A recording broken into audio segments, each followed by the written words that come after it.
তো finally guys বীরভূমে ধান কাটা কমপ্লিট। তো মালদা যাওয়ার জন্য পরিস্থিতি নিচ্ছি, এখন উঠানো হয়ে গেছে কমপ্লিট 88 102। তো সকাল 6টা বাজে এখন, তো উঠা কমপ্লিট হয়ে গেছে। তো এখন বাঁধাবাঁধি কাম চলছে, বাঁধা পরে মানে এখানে আমরা ঘুমাবো। এই যে দেখতে পাচ্ছি জায়গাটা, তো কম বেশ বাঁধা হয়ে গেল। তো একটা আছে 88 একটা 102। তো আমরা গাড়ি উঠার পরে দেখছি বড় ধরনের প্রবলেম হয়ে গেছে, যে 102 গাড়িটা কাটার বেরিয়ে যাচ্ছে। তো টেনশন হয়ে গেছে, ডালা থেকে কাটার বেরিয়ে যাচ্ছে, তো পুলিশের প্রবলেম হবে। তো লাস্টে ফাইনালি কি করলাম, আমরা অনেকক্ষণ ভাবা চিন্তার পরে তো সামনের কাটারের দুইটাই গাড়ির খুলে নিলাম। সামনের কাটারের গার্ডটা আছে, এই গার্ডটা ডালা থেকে বেরিয়ে যাচ্ছে। ফাইনালি খুললাম, খুলে টুলে মানে অ্যাডজাস্ট করে বসালাম। তো ফাইনালি বাধাবাধি কামও কমপ্লিট হয়ে গেল। তো এখন আপনাদেরকে উপর থেকে দেখাবো, দেখো তার দৃশ্যটা কি সুন্দর জায়গা। তো সামনে দেখতে পাচ্ছি ওই ট্রলিটাতে করে আমরা আসলাম। তো হে চাচা বন্ধুরা, আপনারা সব কেমন আছেন? আশা করি ভালো আছেন। তো ট্রলার অপেক্ষা করতে করতে রাতের ঘুম হয়নি, দেখতে পাচ্ছ চোখগুলো লাল হয়ে আছে।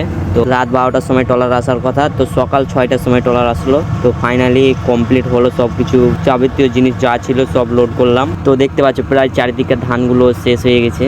তো 102 গাড়িটা সব থেকে জায়গা বেশি নিল। তো সামনে দেখতে পাচ্ছ সামান্য কিছু জায়গা ছাড়া পড়লো, তো সেম হলো। তো পিছনেরটা 102, এইটা সামনেরটা 88। ফাইনালি সবকিছু কমপ্লিট হয়ে গেল। তো এখন আমরা রওনা দিব মালদা যাওয়ার জন্য। তো দেখতে পাচ্ছ টোটাল আমরা 8 জন আছি, 8 জন যাচ্ছি। তো ট্রলার নিচে কিভাবে শুয়ে আছি এভাবে গেলাম। তো বেস্ট ভিডিওটা অনেক বড় হয়ে গেল, পরবর্তী ভিডিওটা আপনাদের সঙ্গে আবার দেখা হবে।